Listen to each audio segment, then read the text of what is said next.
کہ جناب محمد رسول اللہ صلی اللہ علیہ وسلم آپ کے نبی ہیں، کلمہ پڑھتے ہیں، لیکن میرے پاس ان سے افضل، ان سے بڑے، ان سے پہلے لوگ ہیں، ہم کہیں گے کہ جناب آپ کی بات سر آنکھوں پہ، لیکن سارے انبیاء رب سے وعدہ کر چکے ہیں اگر ان کے ہوتے ہوئے محمد رسول صلی اللہ علیہ وسلم کا نصاب اور کتاب اور شریعت آ گئی تو وہ اپنے اپنے نصاب کینسل کر دیں گے، نیو سلیبس چلے گا، اور وہ قرآن ہے جیسے ہر یونیورسٹی، ہر انسٹیٹیوٹ، ہر ادارہ نیو سلیبس کے مطابق اپنے بچوں کی تیاری کرواتا ہے، انسانیت کی تیاری نیو سلیبس کے مطابق اس کا تقاضا ہے۔ محمد الرسول اللہ آپ کو اگر نبی ماننا ہے اور رسول ماننا ہے تو پھر تمام انبیاء کے جتنے بھی سلیبس ہیں، جتنے بھی صحیفے ہیں، وہ پرانے ہو چکے۔ محمد رسول صلی اللہ علیہ وسلم کے اس قرآن کے ہوتے ہوئے کسی اور کو جو ہے وہ آگے نہیں بڑھایا جائے گا، تقدیم نہیں کی جائے گی۔ اسی طرح نبی کریم علیہ الصلوۃ والسلام کے حقوق میں سے جو ہمیں حق دینا ہے، کوئی اٹھ کے کہے کہ جناب رسول اللہ صلی اللہ علیہ وسلم تو اب اس دنیا سے چلے گئے،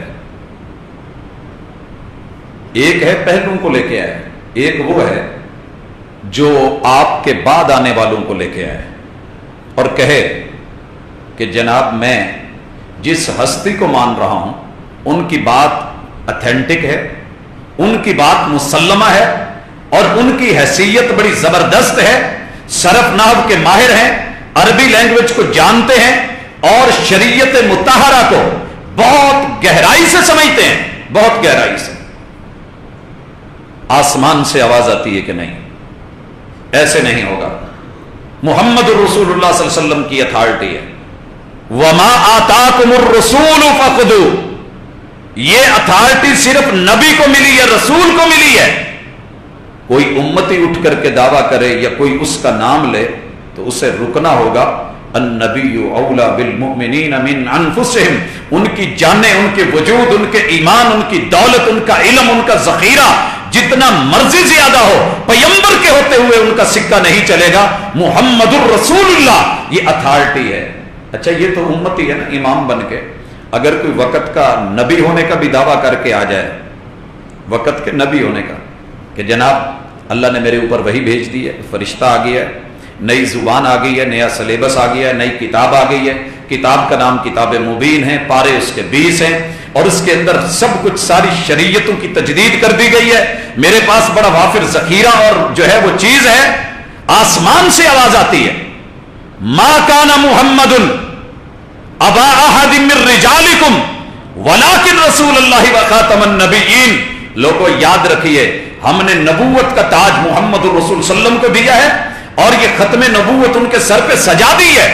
ان کے بعد کوئی شخص ان کی نسل میں سے اٹھ کے امتی ہونے کا دعویٰ کر کے یا امتی ہو کے اپنی فکر یا اپنی سمجھ بوجھ کو لا کے اس کو کہے کہ محبوب کی بات جو ہے پیچھے کی جائے گی، میری مانی جائے گی، مجھے زیادہ سمجھ ہے، یا کوئی نبوت کا دعویٰ کر کے جعلی اور جھوٹا نبی بن کر کے آئے، یہاں پہلے نبیوں کی نہیں چلی، یہاں بعد میں دعویٰ کرنے والے نبیوں کی نہیں چلی۔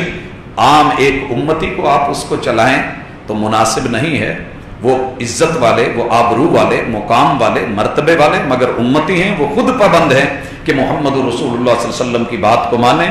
اس لیے اللہ تعالیٰ نے یہ بھی فیصلہ کر دیا، اور پھر ایک سوچ یہ بھی رکھی ہے کہ اس وقت جو حالات ہیں، جیسے ہر علاقے کا اپنا سکہ اور کرنسی ہے، لوگ یہ سمجھ رہے ہیں کہ چلو اپنے اپنے علاقے کا دین بنا لیں، پاکستان کا اپنا ہو، انڈیا کا اپنا ہو، ایران کا اپنا ہو، تو اپنے اپنے دائروں میں رہیں۔ محمد رسول صلی اللہ علیہ وسلم کا جو حق ہمارے ذمے ہے، وَمَا أَرْسَلْنَاكَ إِلَّا رَحْمَةً لِّلْعَالَمِينَ، ہم نے اسے رحمت بھی ماننا ہے اور پورے جہانوں کے لیے ماننا ہے۔ آپ کا ہر فعل، ہر قول، ہر عمل رحمت پہ مبنی ہے، خیر اور بھلائی پہ مبنی ہے، اسی میں اچھائی ہے، اسی میں کامیابی اور کامرانی ہے۔ دیکھیے اگر مکے کی بچیاں زندہ درگور کی جاتی تھیں تو انہیں بھی رحمت کی ضرورت تھی، اور اگر آج پاکستان میں امت مسلمہ کلمہ پڑھنے والے ان کی بچیاں، مشرکین مکہ اتنا ظلم نہیں کر سکے تھے، وہ زیادہ سے زیادہ بچی کو زندہ درگور کر دیتے تھے، مگر ہمارے ہاں اللہ معاف کرے، اللہ معاف کرے، جس طریقے سے اس کے بچپن کو، اس کی آغاز والی زندگی کو اور اس کلی کو